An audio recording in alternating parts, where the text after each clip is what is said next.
16-year-old patient was referred to us for endodontic treatment of tooth number 31. The dentist cleaned out the decay and noticed that she was getting very close to hitting the pulp, temporized the tooth, didn't remove any more decay, temporized the tooth, and referred her to us for endodontic treatment. And you can see this is all cavit, and you can see the proximity, how close the decay is to the pulp. So we went ahead and did the root canal for her, and take a look.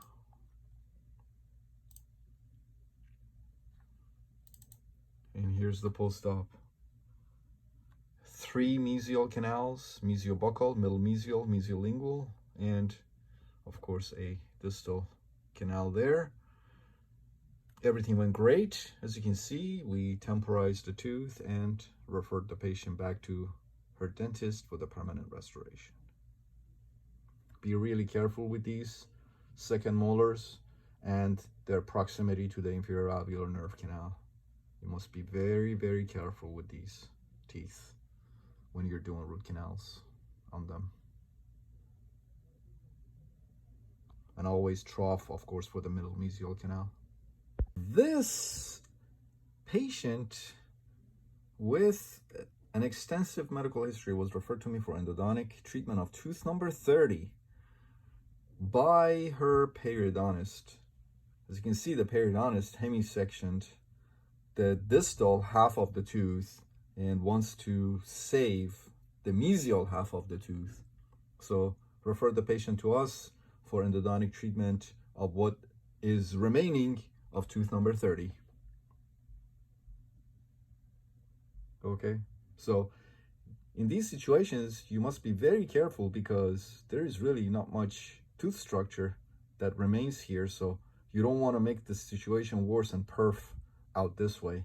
There was also some remaining decay, and you can see some old amalgam restoration there as well. So we went ahead and did the root canal for her, and take a look. Remove the remaining decay, and as you can see, we were able to locate 2 canal systems here.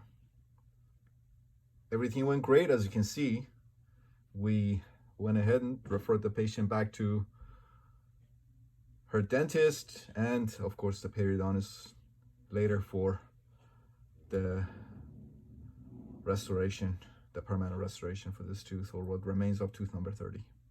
But as you can see, everything went great. We did our part. This patient was referred to me for endodontic treatment of tooth number 28. As you can see, decay here and another one here, both approximating the pulp. Patient had all the signs and symptoms of irreversible pulpitis with acute apical periodontitis. So we went ahead and did the root canal for her, pretty straightforward. First off, of course, we start with a rubber dam, cleaned out the decay here, cleaned out the decay here, rebuilt the mesial wall, rebuilt the distal walls. So now I have 4 sealed walls to contain my irrigants, and take a look.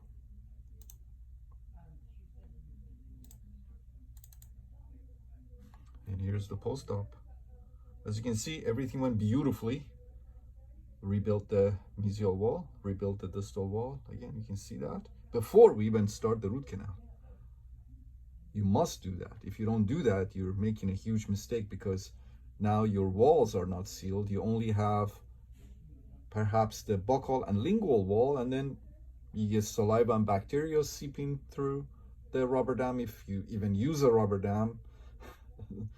Some dentists don't use a rubber dam. And your irrigants, when you put sodium hypochlorite, it has to have 4 intact seal walls to contain it, right? So it's important. As you can see, everything went beautifully. We went ahead and temporized the tooth and referred the patient back to her dentist for the permanent restoration. You can see decay on tooth number 27 also.